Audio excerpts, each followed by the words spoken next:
Oddly enough, one of the things I'm phenomenal at is being a bridesmaid. I'm fabulous. I've been one 5 times, and God, each time, really, it's an honor and a unique experience that is totally worth a month's rent. Isn't it? Always. But the reason I'm good is because I know there's no better way to tell your friend you're happy she's met the man of her dreams than to hire a different man to dance in front of her naked. It's friendship, that's what you do. But the male stripper is something I will never understand, because I feel like they all got together and decided collectively that the best way to turn women on is to shave everything and wear a lot of baby oil. And I never had a friend who got back from a date who said, he's great, we have a lot in common, he's really cute, but he wasn't shiny. Totally mad. He's totally mad. I think the female equivalent to the male strip bar is a place where women go and moderately attractive men cook them a nice dinner and tell them they're nothing like their mother. Isn't that hot, ladies? It's hot. Actually, now that I'm getting married, it's interesting to be on the other side of the wedding thing, the planning side of it. And everyone asks me if I'm nervous and how all the plans are going, and I tell them, honestly, the only thing that needs to happen, I need to fit in the dress. It's my #1 priority, that's all I care about, the dress. And you know what, I'm gonna fit into it, because I've worked into my schedule a combination of Pilates and anorexia, and the weight is flying off. Although I did do Pilates the other day, and I pulled this muscle right here. What is it, the leg? I pulled the leg muscle pretty good. The best piece of advice I got for the wedding was not to tell your vendor it's for a wedding, they'll jack up the price. So I ordered my flowers and she said, congratulations. And I said, I'm not getting married. And she goes, really? What are these for then, if I can ask? And I go, they are for my father's birthday. And she said, really? And I go, yeah, he's turning 60. And you know, if he wants a bouquet of dendrobium orchids and 3 smaller ones and coordinating colors for his friends, that's what my dad wants. I'm not gonna say no. He is 60.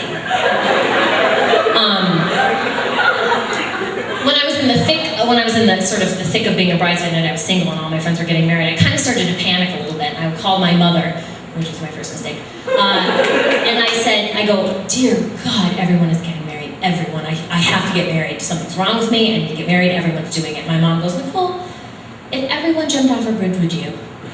And I said, Mother, probably. If the majority of your peer group is doing something, you think you should be doing it too. It's kind of how society works. How else do you explain the success of disco and the George Foreman grill? I'm actually really excited about the wedding because I'm nuts about this guy. I'm head over heels in love. He's perfect. We have everything in common, except a few little things like religion and politics. But the big stuff, the important stuff, we have in common. Like, we both love pizza. We like Will Ferrell movies. We really want to get a dog. Well, he's allergic, but I really want to get a dog. And he said he'd do it, but he likes dogs like Boston Terriers or bulldogs. And I prefer dogs that are missing an eye or a leg. You know, the older and more handicapped you are, the more I want you as a dog. And I found a great one the other day, and I sent Colby the profile of Tipsy, poodle 16 or 17 maybe, and he goes, are you serious? She's blind and deaf, and she has a degenerative bone disease that makes it hard to, quote, touch her. And I said, I know. She's perfect. I want her. We do have religion and politics different. And since P brought it up, I'm just gonna tell you a little joke. We were talking once, and he said, well, how are we gonna raise our kids? He goes, because I'm not going to tell them they have to be a Republican or they have to be a Democrat. And I said, I'm not either. I'm going to say, you walk right into the voting booth and you vote Republican or you vote for the party that has a soul. It is up to you. Up to you. But religion is different because he has it and I don't. And it only comes out, interestingly enough, in odd situations, like we were playing the game Categories. Do you guys know this game? You roll a dice, it comes up with a letter, and then there's a list of all these categories, and you come up with names that fit the categories that start with that letter. It's an awesome game. The category was names in the Bible, and the letter was J. So he said, what do you have? And I said, I put Jimmy. I have Jimmy. And he goes, do you mean like James? And I said, okay. And he goes, because there's a James in the Bible, but nobody calls him Jimmy. And I said, oh, nobody calls him Jimmy. All right, what do you have? And he said, Jesus. I put Jesus. And I said, well done, you get your point. Speaking of Jesus, another difference in the South is that you guys are pretty big fans. A lot of fish on your cars. You like him a lot. I also see a lot of like, what would Jesus do bumper stickers. And I was in traffic behind a car that had it. And I thought, people who have the bumper sticker might be people that want to, emulate Jesus. So if I pay attention to this person, maybe I'll learn something about him.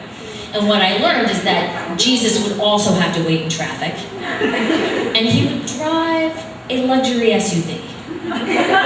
Which didn't seem Jesus-like to me, because I thought, wouldn't he drive a hybrid? Or wouldn't he walk or ride a bike everywhere? That's what I thought too. But it is Atlanta and you have to have a car. Maybe that's how he rolls in Atlanta. So I follow a little bit, and then what I also learned is that Jesus would not be afraid of taking the parking spot I was clearly waiting for in the Panera parking lot. And then Jesus would claim it was because he didn't see me. But he's Jesus. He saw me. He totally saw me. And then I thought this was cute. He would drink mochas like I do. But he would also really need to get his roots done. And he would carry the Louis Vuitton bag, which was disappointing, because I just think a Louis Vuitton bag says to the world, fuck you, poor people.